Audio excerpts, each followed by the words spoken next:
Hello ladies and gentlemen, it's me, it's Clayton. I just got back from an early screening of Teenage Mutant Ninja Turtles Out of the Shadows. Wow, that is a mouthful for a Teenage Mutant Ninja Turtles movie. Now, here's the thing.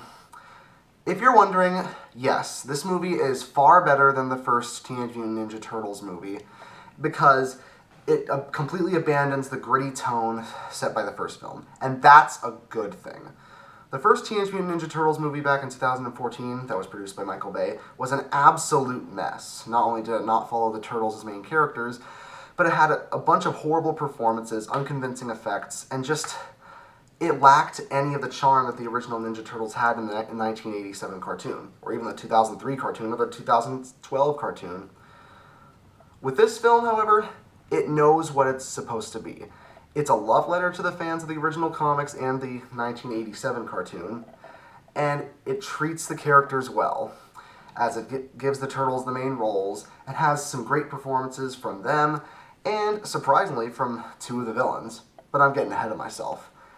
So the story of the film's actually pretty dang simplistic. The Turtles have to save the world from a variety of villains, just such as Shredder, played this time by Brian T., Krang, voiced by Brad Garrett, Bebop and Rocksteady, played by Gary Anthony Williams, and Sheamus from the WWE, no, seriously, and the Foot Clan, while they also have to learn to work together as a team, yeah, because we've seen that one a million times in the TV series, while working alongside April O'Neil, played by Megan Fox, Vern Fenwick, who took the credit for what they did in the first movie, and now calls himself the Falcon, played by Will Arnett, and with a little help from another supporting character, Casey Jones, played by Stephen Amell. So, what do I like about this movie? Because there actually is a lot of stuff to like about it.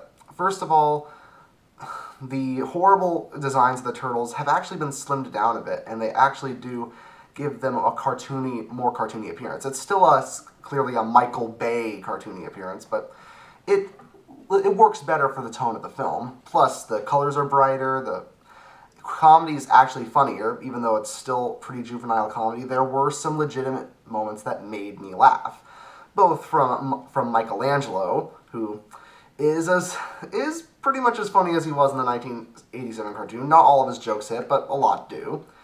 But also from two characters that I believe are the highlights of the film, Bebop and Rocksteady, played by Gary Anthony Williams and Sheamus. I really thought that was a weird combination of actors for those two characters, but surprisingly, Sheamus from the WWE isn't just good in the ring. He's good, he's good as an actor too. I mean, he's able to pull off comedy pretty darn well. And even though I know it's Sheamus playing Rocksteady, it still felt like the Rocksteady from the '87 cartoon. And of course, Gary Anthony Williams is always fun to watch. That, and I thought Baxter Stockman, played by Tyler Perry, was pretty funny too. I mean, yes, he's hammy and over the top, but hey, so was the original Baxter Stockman. Unfortunately, I felt that most of the human characters that weren't named Baxter Stockman or Bebop or Rocksteady were pretty pointless and underutilized. April O'Neil, played by Megan Fox, is about as bland as you'd expect Megan Fox to be, and she's more often than not used as a sexualized plaything.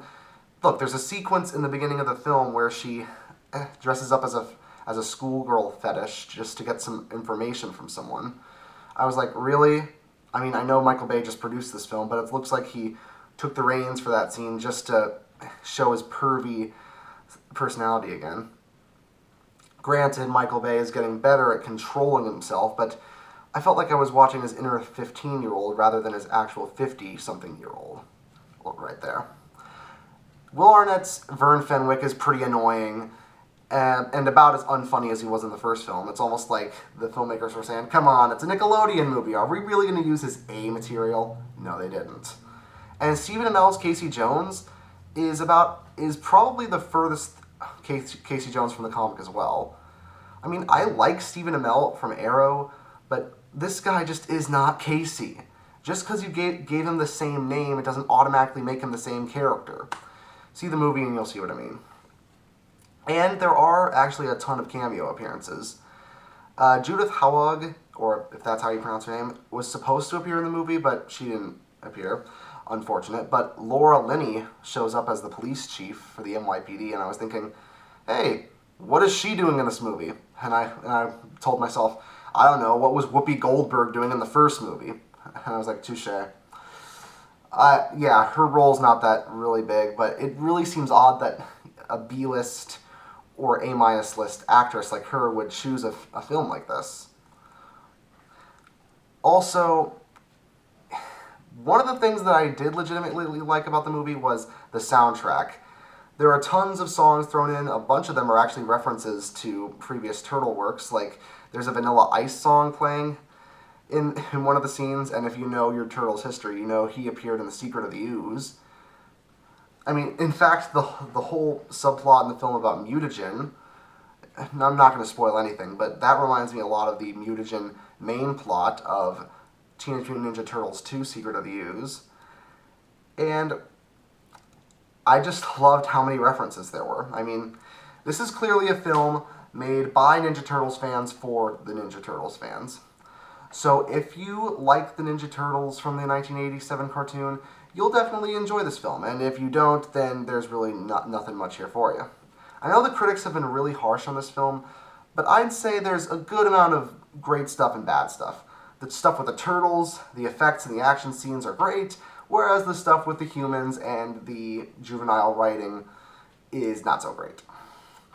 By the way, stay for the credits. There's a special thing in the actual credits. There's no after credits scene, but the credits themselves are fun to watch. So, did I like the film or did I not? Well, it's not the best film of the Ninja Turtles, but I'm glad I saw it. So in a way, I still sort of recommend it. That's why I give Teenage Mutant Ninja Turtles Out of the Shadows a 6 out of 10. So, go and watch it, see for yourself, and even say what you will about the other movies, but this is clearly an improvement over the last one. See you later.